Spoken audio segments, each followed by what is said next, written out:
they've turned out absolutely spot on. Stripping this boot down here, aren't you, Paulie? Yeah. Yeah. Frankenstein boot. Somebody's made it look like one anyway. Well, don't say that. This is the unit that was on. It wasn't particularly well finished off. And what we're going to do now is fasten some welt all the way around this boot, and then just turn the boot over just so we can show that. Let's have a look. Fasten that welt on there, yeah, and then a midsole, leather midsole on top, and then that stitched through, and then the midsole, look at that, midsole, and then built up with another Vibram unit, and then all this stained black, because I think black will look better with that boot. Make a nice repair. Yeah. I'll show you later. Well done.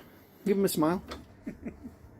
All been sorted out now, so they've got a welt stitched onto the boot, and then the welt is stitched through to the midsole, and then it's finally had a softer, lighter weight Vibram sole on, which is more what the boot would have had when it was new. But because now it's got the welt and the midsole, next time it can have a commando stitched on, it can have a day-night stitched on, it can have whatever it wants. Have you got the pictures of the rebuild on your phone? So these are the pictures. Let's have a look. That's a picture of the boot with the welt, and then you stitch the welt on. Let's have a look. Yep, that's the welt all stitched on there. Lovely, lovely. Gone. The next one. Next one. That's, yeah, it actually looked nice with the natural welt, but that's not what the customer wanted.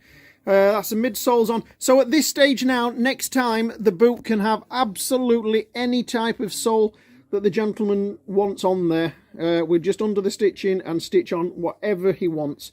And then the next picture is, yeah, with them all with the midsole and welt on, and then finished. Lovely, fantastic, what a great job. Yep, lovely. They've turned out absolutely spot on. They have, what a lovely boot, and that boot will go on now. Like I say, you can just have it repaired time and time again. Spot on. Well done, Paul. Yep, note to look at, but he does a great job. Well done.